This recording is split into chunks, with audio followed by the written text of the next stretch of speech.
Hi friends, welcome to my channel. Friends, मु आज आपण मान सहित गोटे anti dandruff hair pack share करी। आजिकल प्रायतः समस्तंकर डैंड्रफ देखा देउछि।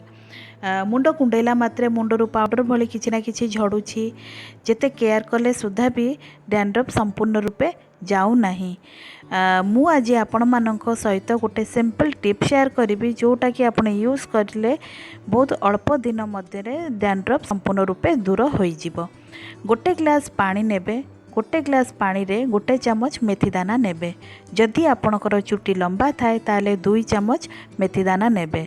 ताकू राति सारा बतुराई रखिबे। ता परदिन सकाळे आपण चेक करिवे मेथी दानाटी संपूर्ण रूपे फुली जाई अछि। ताकू पानी मध्यरु छाणिकी गोटे ब्लेंडिंग जार रे आपण ब्लेंड करदेबे। तार गोटे स्मूथ पेस्ट बनेबे। सही पेस्ट मध्यरे आपण फ्रेश एलोवेरा जेल नेबे। एलोवेरा जेल जदि फ्रेश होता है ताले अधिक भल होता है। इक्वल क्वांटिटी रे आपण ए दीटा मिक्सचर को नेबे। ताकू भल भाबरे मिक्स करिवे। मिक्स करिकी ताकू चुटीर रूट्स रे लगेबे। लगेकी आपण ताकू आधा घंटा रखिबे।